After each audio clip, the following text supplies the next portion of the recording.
오늘 우리는 에베소서 14번째 설교를 듣게 되었습니다. 어떤 사람의 말이나 행동을 보면 그 사람이 어떤 사람인지 알게 됩니다. 그러니까 그 사람의 정체성은 그 사람의 말과 행동을 들어보고 유의 깊게 보면 이 사람은 이런 사람이겠구나 하고 드러나게 된다는 거죠. 사람의 행실은 그 사람의 열매와 같습니다.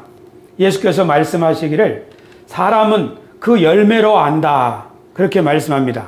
그러므로 우리가 하나님의 자녀요 예수님을 믿는 사람인지 아닌지 이것은 우리의 행실로 드러나게 된다는 말입니다. 성경이 말씀하기를 예수님을 믿는 사람은 이제 새롭게 만들어진 새로운 피조물이다 그렇게 우리들의 정체성을 설명해 주고 있습니다. 우리는 예수님을 믿으면 구원을 받는다 말합니다. 구원받는다는 것은 죄로 말미암아 타락한 인간이 하나님의 참 모습으로 참 인간의 모습으로 다시 회복하고 살아가는 것을 말합니다. 그렇게 살아갈 때 겉으로 드러나는 것이 도덕적인 삶, 윤리적인 삶, 즉 행실의 변화라고 할 수 있습니다. 그리고 성경은 우리들에게 예수님을 믿는 우리들을 가리켜서 왕 같은 제사장이다 그렇게 말합니다. 우리가 누구인가?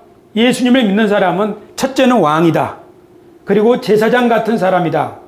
왕이다 이 말은 어지럽고 무질서한 세상을 질서 있게 이렇게 회복하고 가꾸어가는 사람입니다.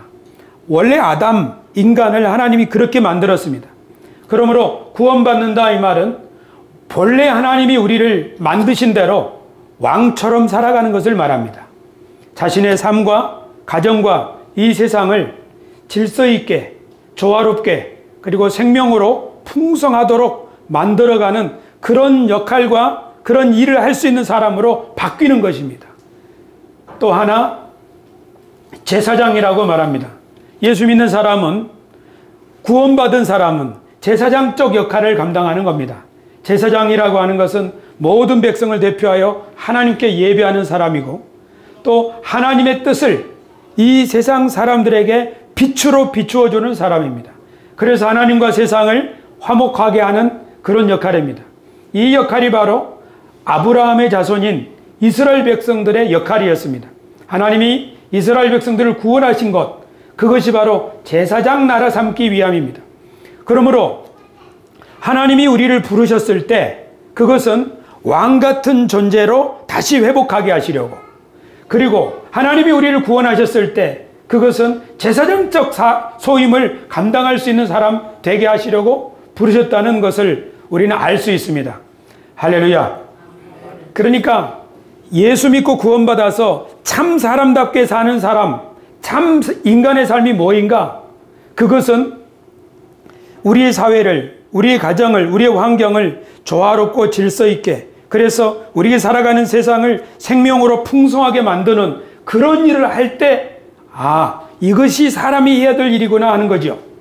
또한 사람이 해야 될 일이 뭔가 참 인간으로 사는 게 뭔가 그것은 하나님을 예배하고 하나님을 모든 피조세계와 아울러서 또 피조세계를 대표하여 하나님께 진정한 예배를 드리는 사람 그리고 하나님의 뜻을 받들어서 그 빛나는 영광을 우리 사회에 비추는 삶 그것이 바로 사람답게 사는 삶이라고 성경은 우리에게 말씀하고 있습니다. 믿으시면 아멘 합시다. 그렇게 우리가 왕 같은 제사장으로 삶을 살아갈 때 우리들의 삶 속에서 그리스도인의 품격과 윤리와 도덕성이 드러나게 되는 것이죠. 하지만 어떤 교회나 사람은 아직 거듭났지만 어린아이 수준입니다. 또 어떤 성도와 교회는 믿음이 굉장히 성숙해서 예수 그리스도의 인격과 품격을 잘 드러내고 있습니다. 하지만 우리 모든 이 땅에 있는 그리스도인들은 예수 그리스도의 장성한 분량에 이르도록 지금 자라나는 과정에 있습니다. 이 우리 속에서 일하시는 하나님 빌립보서 1장 6절에 말씀하신 것처럼 너희 안에서 착한 일을 시작하신 하나님이 그리스도 예수의 날까지 온전히 그 일을 이루실 것이다. 그렇게 바울 사도는 말씀합니다. 그러니까 우리가 아직 부족하고 도덕이나 윤리나 미덕이나 이런 면에 있어서 좀 흠결이 있더라도 우리 속에서 일하고 계시는 하나님이 완성하실 것이니까 실망하지 말고 열심히 기도하면서 그 이루실 것을 바라보고 노력하라 하는 것입니다. 할렐루야. 하지만 저는 우리 그리스도인들이 익히 알고 있는 생각을 한번 나타내고자 합니다. 그것은 뭐냐 하면 모든 사람이 죄를 범하였다. 의인은 없나니 하나도 없다. 어떤 사람이 나는 도덕적으로 완벽하다 이렇게 주장하는 사람이 그렇게 도덕적으로 완벽한 삶을 살려고 노력하면 할수록 결국에 깨닫게 되는 것은 나는 어쩔 수 없는 죄인이구나. 오호라 나는 공고한 사람이로다. 그렇게 자신의 죄인됨을 깨닫는다는 거지요. 죄를 깨닫는 사람에게 하나님의 은혜가 임한다고 우리는 알고 있습니다. 그렇다면 죄를 더 많이 지으면 은혜가 더 많이 임하겠습니까? 결코 그럴 수 없다고 바울 사도가 말씀하지 않습니까? 그러니까 우리 그리스도인들이 이런 일종의 장벽 같은 그 아래에 있을 수 있습니다. 뭐인가 하면 사람은 예수님처럼 완벽하고 완전하게 살 수는 없다. 우리에게 필요한 건 세월이 지나갈수록 하나님의 은혜가 필요할 뿐이다. 그렇다면 우리가 도덕적으로 윤리적으로 거룩하고 수준이 높고 품격 있는 삶을 살려고 노력을 해야 되는가? 어차피 노력해도 예수님처럼 거룩하게 살 수는 없는 것 아닌가? 이런 생각을 우리가 할 수 있습니다. 우리 그리스도인들이 윤리적으로 바르게 살고 도덕적으로 높은 품격을 유지하기 위해서 노력하는 것, 그것이 어떤 의미가 있는가? 우리는 그렇게 할 수 있는가? 또는 그렇게 해야 하는가? 왜 해야 하는가? 지난주에 이어서 오늘 한 번 더 이 주제를 생각해 보기를 원합니다. 우리들의 지금 성품에 대한 이야기입니다. 성품에 관해서 얘기할 때 한 가지만 더 소개해 드리고자 합니다. 최근에 우리나라에서 스포츠계의 미투 운동이 활발하게 일어나고 있습니다. 가장 두드러진 사람은 빙상 선수입니다. 빙상 선수가 자신이 코치에게 성폭행을 당했다고 이렇게 세상에 고발을 하고 지금 재판이 진행되고 있습니다. 근데 지난 수요일 날 테니스 선수 김은희 씨가 자신이 코치에게 성폭행을 당한 사실을 고소했고 그것이 지난 2017년 10월 13일에 대법원에서 판결이 났는데 그 코치에게 그 성폭행을 죄를 범한 코치에게 징역 10년의 판결이 났습니다. 이 15년 전에 그러니까 10살 때부터 이 테니스 선수가 코치에게 성적으로 그렇게 폭력을 당했는데 이 사람이 나와서 인터뷰를 하는 거예요. CBS 라디오에서. 그때는 어떤 행동인지 이해하지 못했는데 성인이 되고 보니까 이게 바로 성적으로 폭력이라는 사실을 알게 되고 고소를 하게 되고 대법원에서 최종 판결이 났다고 하는 거죠.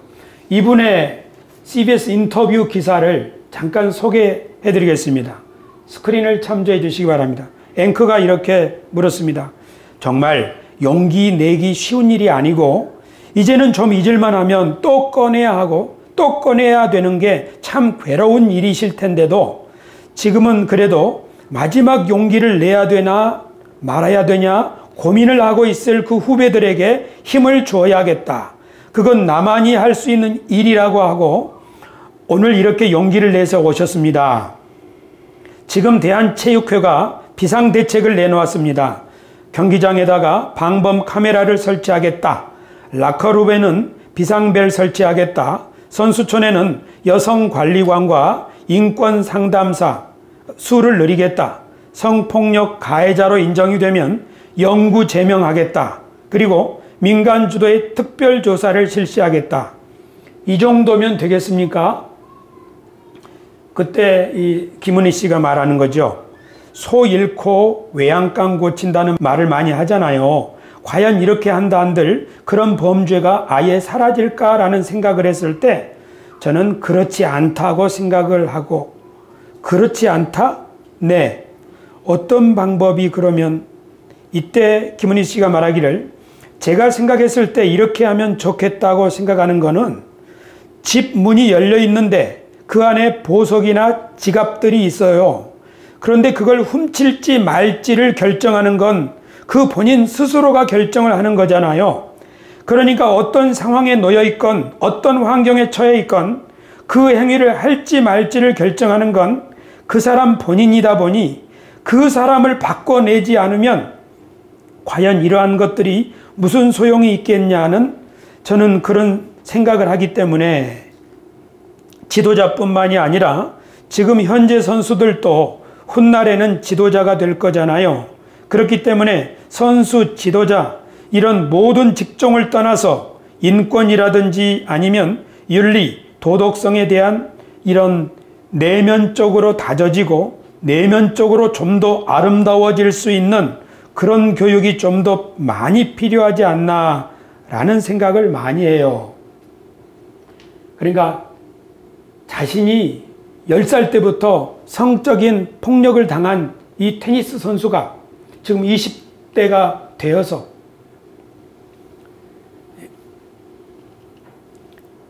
아무리 제도를 고치고 환경을 새롭게 한다고 해도 사람이 바꿔지지 않으면 무슨 소용이 있겠습니까? 사람의 내면에 좀 내면이 건강해지고 아름다워지지 않는다면 이런 것들이 무슨 소용이 있겠느냐 하는 이야기를 지금 하는 거예요. 오늘 설교 제목은 내면을 아름답게 가꾸자인데 바로 이 김은희 씨의 말에서 나온 제목입니다. 여러분, 구원이 무엇입니까? 구원이란 하나님이 처음부터 우리를 위하여 계획하신 참 인간의 삶을 회복하고 살아가는 거죠. 그 참 인간의 삶, 사람답게 사는 삶, 그것이 바로 우리 내면이 아름다운 성품으로 바뀌어지고 고양되는 것이죠. 구원받은 사람은 그렇게 살아갈 수 있게 되는 것이죠. 우리가 구원받았다고 하는 것은 그렇게 살기 시작하게 되었다는 말이죠. 예수님을 믿으면 구원을 받습니다. 이 말은 예수님을 믿으면 참 인간의 삶을 회복하고 살기 시작한다는 말입니다. 믿으시면 아멘 합시다. 그러면 예수님을 믿으면 어떻게 되는데, 예수님을 믿으면 왜 우리가 참 사람답게 살아갈 수 있게 되는 건가요? 예수님을 믿는다는 것이 뭐기 때문에 예수님을 믿으면 사람이 바뀌게 될까요? 이것이 바로 예수님을 믿는 사람에게, 아니 복음이 우리 사람을 바꾸는 능력을 말하고 있습니다.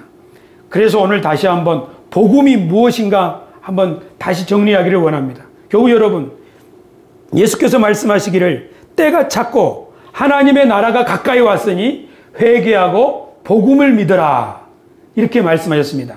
예수님이 공생애를 시작하시면서 처음으로 하신 설교입니다. 때가 다 됐다. 하나님의 나라가 이제 여기 왔다. 그러니 회개하고 복음을 믿어라. 예수님이 하신 이 말씀은 하나님의 나라가 가까이 왔다는 말입니다. 이 하나님의 나라는 구약 성경에서는 주의 날이라고 소개하고 있습니다. 여호와의 날이 곧 올 텐데, 여호와의 날이 오게 되면, 하나님이 통치하는 세상에 오게 되면 사자가 어린 양과 함께 뛰놀고 사자가 소처럼 풀을 먹게 되고, 광야가 바뀌어 황무지가 바뀌어 장미꽃이 만발한 것이 될 것이며, 이렇게 새로운 날이 온다는 것을 구약 성서에서 말씀하고 있는데, 예언자들이 예언했는데 예수님이 말씀하시기를 바로 그 새로운 날이, 그 하나님의 나라가 여기에 가까이 왔다. 그러므로 이제는 옛 사람의 옷을 벗어버리고 새 사람의 옷을 입으라. 그렇게 설교를 하시고 그렇게 가르치시고 그렇게 행동으로 나타내 보여주기 시작하셨습니다. 예수님의 가르침을 생각해 봅시다. 특별히 산상수훈을 보면 이렇게 말씀합니다. 이제는 하나님의 나라에서는 마음이 가난한 사람들이 복이 있다. 이제는 힘세고 폭력적인 사람들이 땅을 많이 차지하는 것이 아니라 이제 마음이 온유한 사람들이 땅을 차지하게 될 것이다. 이제 하나님의 나라가 시작되었으니 이제는 다른 사람들의 아픔을 자신의 아픔으로 알고 애통해하는 사람들이 복이 있을 것이다. 이제는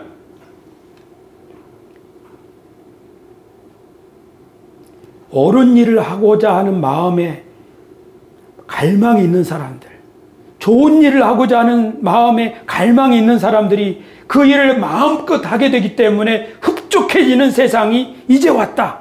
이렇게 팔복으로 설명을 하고 있습니다.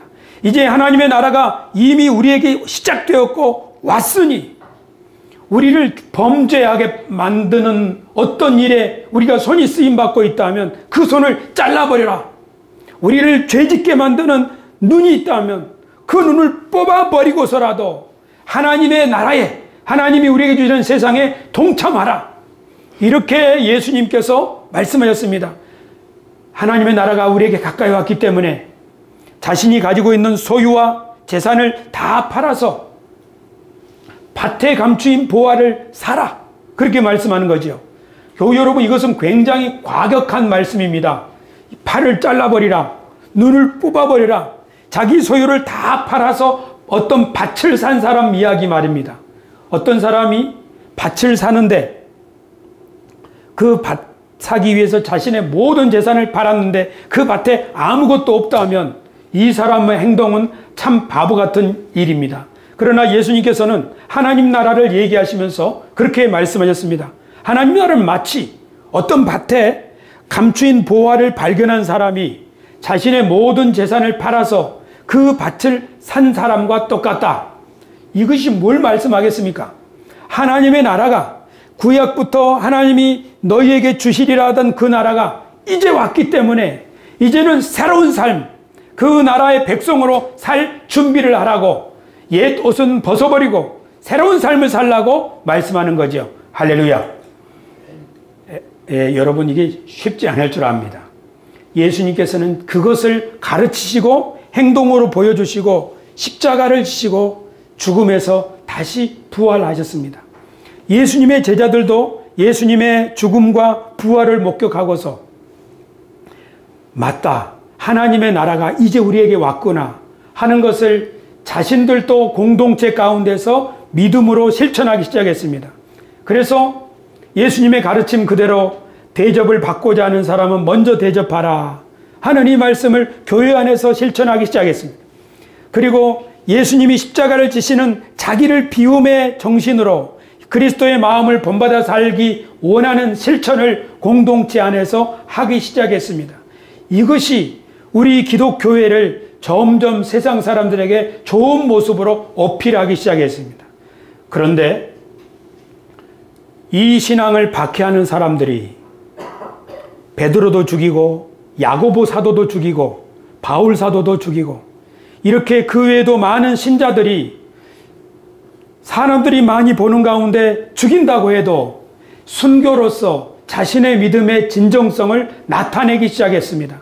그렇게 해서 그것을 보고 있던 세상의 모든 사람들이 저들을 보라, 저들의 신앙의 진정성을 보라, 저들이 왜 저렇게 하는가, 그들의 삶, 즉 그리스도인들의 삶과 도덕과 믿음과 확신, 이것이 자기들과는 너무 다르다는 사실을 알았습니다.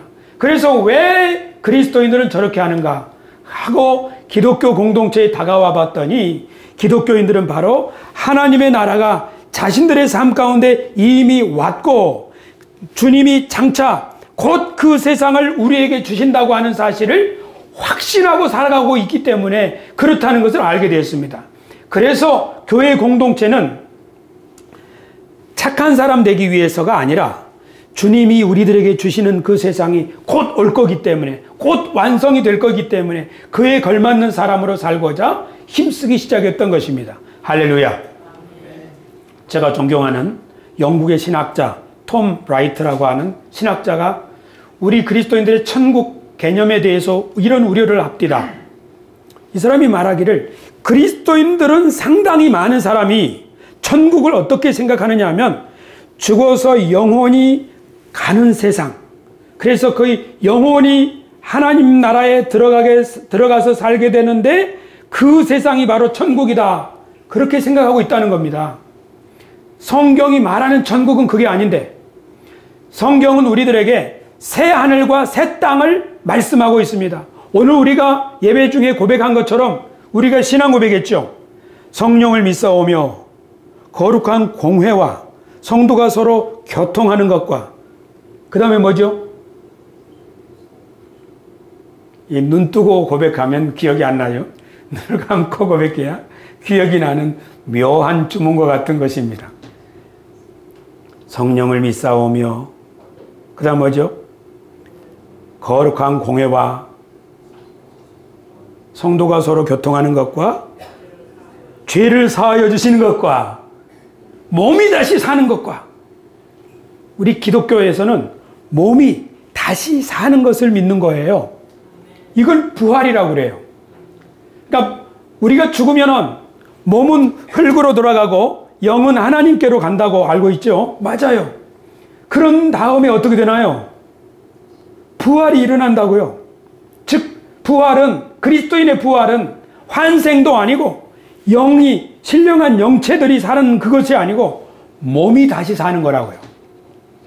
몸이 다시 살아서 하나님이 우리에게 주시는 새 하늘과 새 땅에서 이 거룩한 몸으로 영으로서가 아니라 몸으로 살게 된다는 말입니다. 할렐루야. 그렇기 때문에 몸이 다시 부활하여 주님이 주시는 이 세상에서 함께 살게 되기 때문에 오늘 우리가 이 세상에서 그 나라, 주님이 우리에게 완성해 주실 그 나라 백성으로 살아가야 될 이유가 있는 것이고 또 이 세상의 사람들이 살아가는 삶의 방식에 대해서 왜 그렇게 사는가? 그렇게 말할 수 있다는 거죠. 우리들이 주님의 나라 백성으로서 삶을 보여줌으로써 그 사람들에게 도전이 될 수 있다는 겁니다. 이것이 진짜 기독교입니다. 기독교가 2000년 전 예수님 승천 이후에 왜 그렇게 기독교를 박해하는 로마 제국 하에서도 로마 사람들이 기독교를 국교로 받아들이지 않으면 나라가 운영되지 않겠다는 생각을 할 정도로 기독교가 세상에 영향력을 미쳤는가?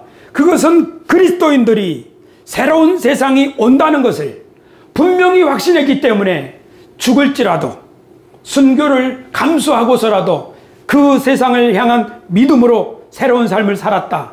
그 믿음과 삶과 도덕과 윤리와 확신, 그 소망이 오늘날 우리 기독교를 여기까지 이끌어 준 줄로 믿으시길 바랍니다.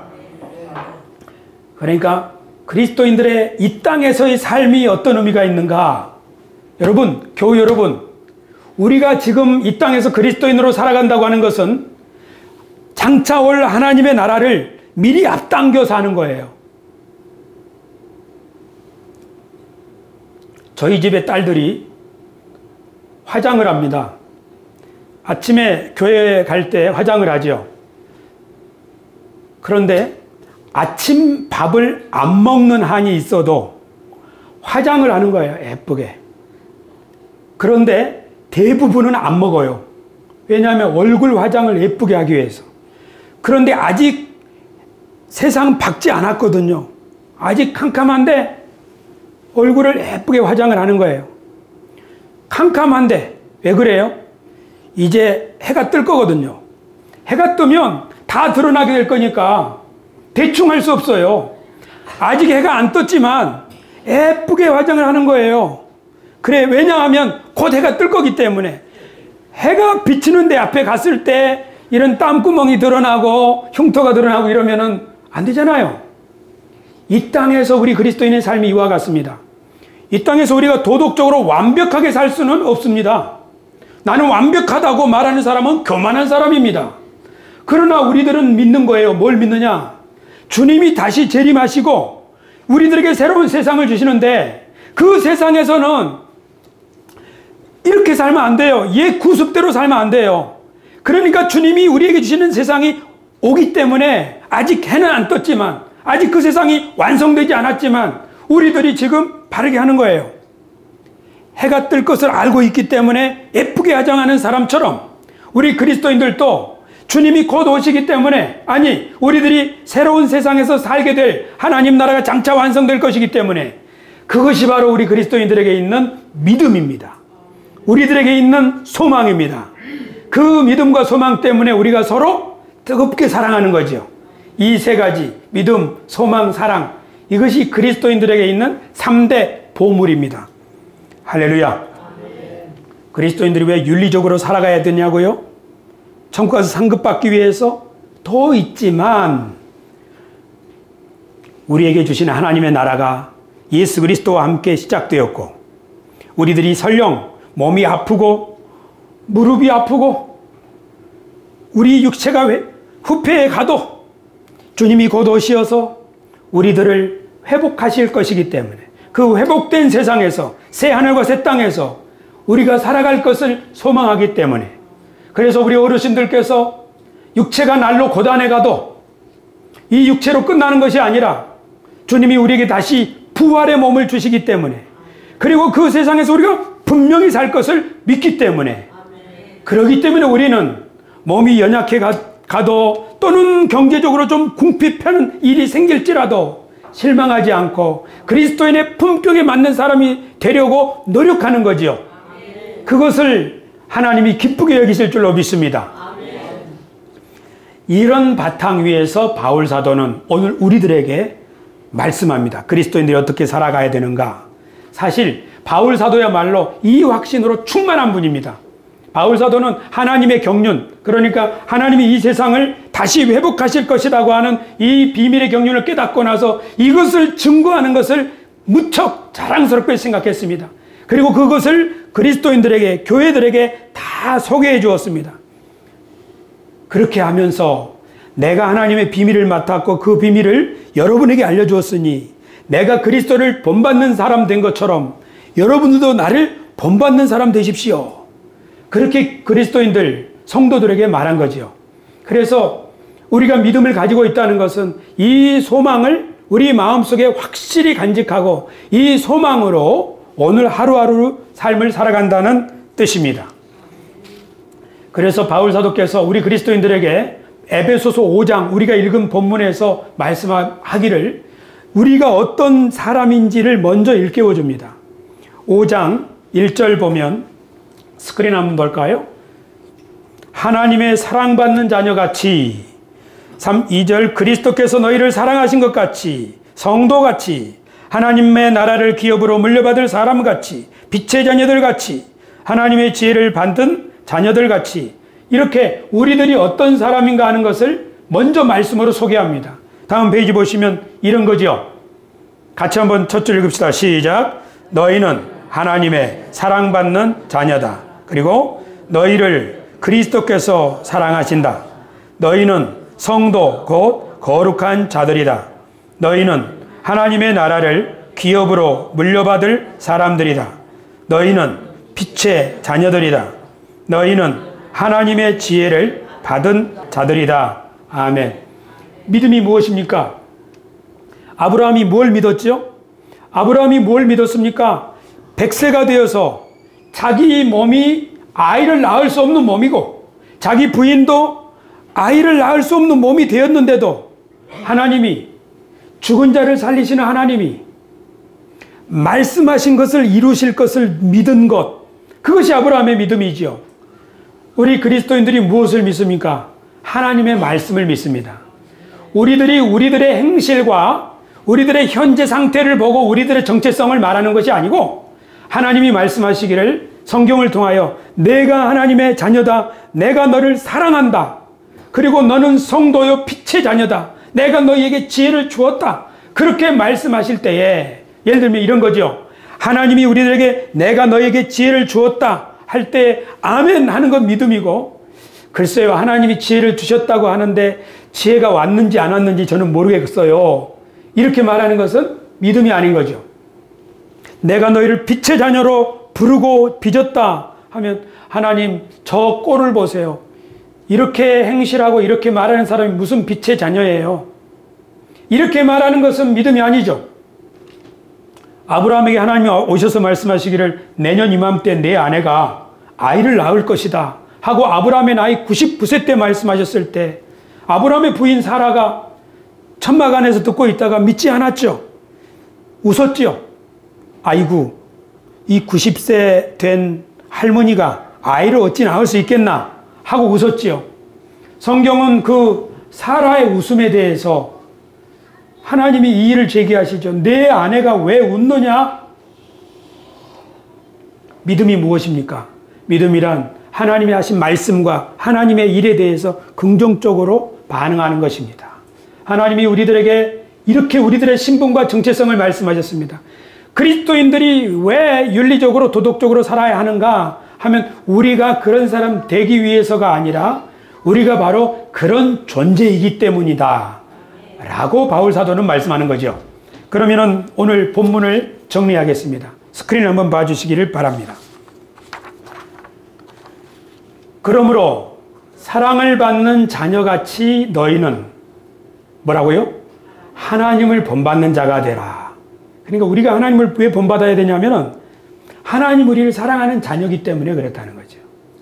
우리가 하나님을 본받으면 하나님의 자녀가 되는 것이 아니고 하나님이 우리를 사랑하는 자녀로 삼으셨기 때문에 우리가 하나님을 본받으라는 명령이 나오고 윤리가 나오고 여기에서 우리가 목표가 생기는 겁니다. 할렐루야. 이게 그리스도인의 윤리의 특징입니다. 두 번째 2절, 그리스도께서 너희를 사랑하신 것 같이 너희도 시작 사랑 가운데서 행하라.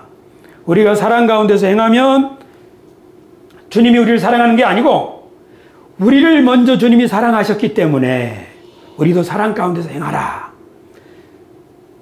그는 우리를 위하여 자신을 버리사 향기로운 제물과 희생제물로 하나님께 드리셨느니라. 3절, 음행과 온갖 더러운 것과 탐욕은 너희 중에서 그 이름조차도 부르지 말라. 이는 성도에게 마땅한 바니라. 우리가 거룩한 성도이기 때문에 이런 것들과는 함께 하지 말라고 말씀하는 거죠. 우리가 거룩해 살기 때문에 성도가 아니라 성도로 거룩하게 우리를 하나님이 빚으셨기 때문에 이제 이런 것과는 거리를 두고 살라는 말입니다. 누추함과 어리석은 말이나 희롱의 말이 마땅치 아니하니 오히려 시작 감사하는 말을 하라. 그 다음 보십시다. 너희도 정녕 이것을 알거니와 음행하는 자나 더러운 자나 탐하는 자 곧 우상 숭배자는 다 그리스도와 하나님 나라에서 기업을 얻지 못하리니. 이게 무슨 말씀입니까?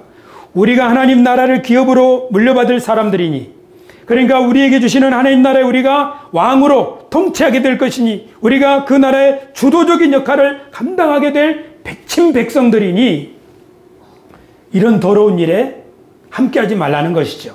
그 다음 6절, 누구든지 헛된 말로 너희를 속이지 못하게 하라.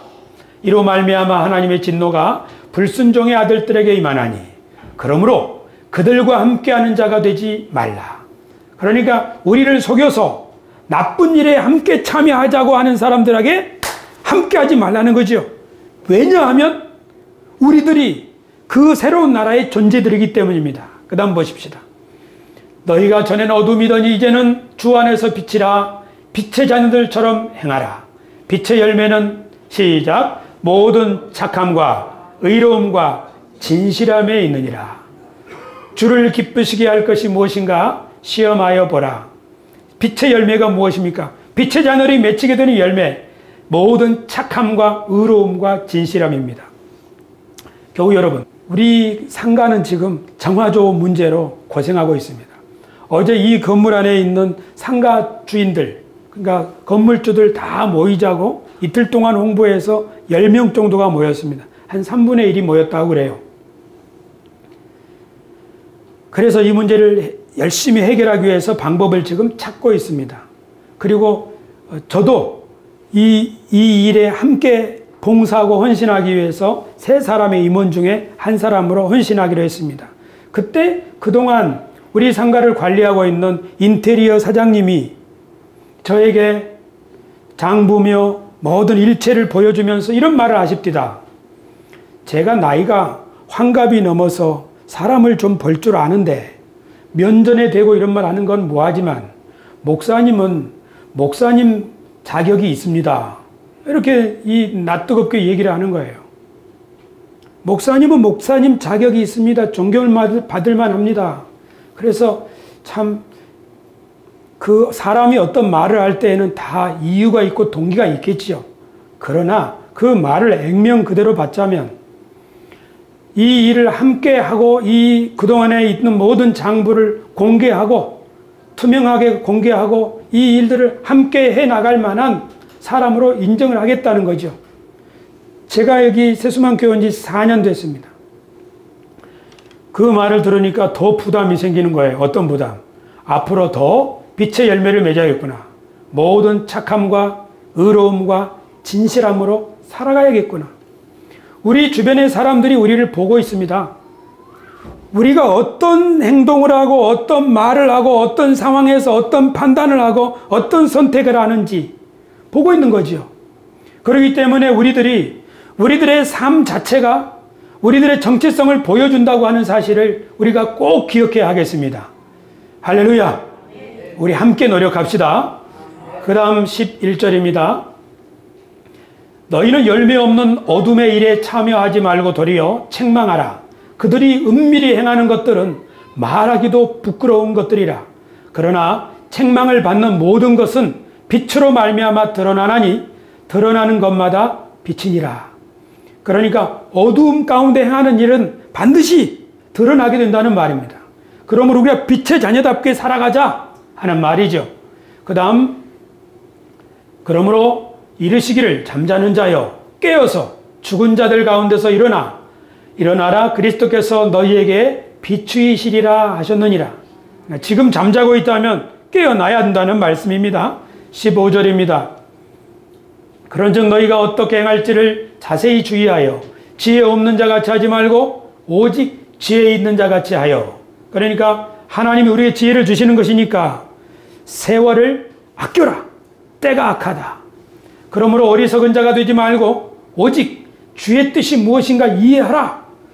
주님의 뜻이 무엇인가를 이해하려고 노력하라는 말입니다. 그 다음 술 취하지 말라. 여기서부터 같이 읽겠습니다. 자, 우리 젊은 사람들 특별히 주목해서 봅시다. 시작. 술 취하지 말라. 이는 방탕한 것이니 오직 성령으로 충만함을 받으라. 시와 찬송과 신령한 노래들로 서로 화답하며 너희의 마음으로 주께 노래하며 찬송하며 범사에 우리 주 예수 그리스도의 이름으로 항상 아버지 하나님께 감사하라. 아멘. 교우 여러분, 우리 그리스도인들의 윤리, 도덕, 미덕, 이것이 어디에서 나옵니까? 이것은 바로 하나님 나라가 이미 우리에게 시작되었고 곧 완성될 것을 믿는 믿음으로부터 시작됩니다. 하나님께서는 지금 온 세상을 경영하고 계십니다. 통치하고 계십니다. 그리고 그 하나님의 통치에 완성이 새 하늘과 새 땅인데 우리들에게 주시는 세상입니다. 그리고 그 하나님의 이 위대한 드라마의 배우로, 주연으로 우리들을 부르셨습니다. 그러니까 우리가 있는 처소에서 내가 어떤 직종이든지 어떤 연령의 사람이든지 간에 나는 하나님의 왕 같은 제사장이다. 하나님이 나를 통하여 내 안에서 일하실 것이다. 그리고 나를 통하여 하나님의 모든 빛의 열매가 드러나게 될 것이다. 주님이 오시는 세상에서는 더욱더 이것이 완전해질 것이다. 이런 믿음을 가지고 우리들이 살아가노라 하면 나도 모르게 우리들이 주위에서 칭찬받고 인정받는 그리스도인으로 세워질 줄로 믿습니다. 이 모든 일에 우리 한마음으로 힘쓰는 공동체가 되기를 주 예수님의 이름으로 축원합니다. 기도하겠습니다.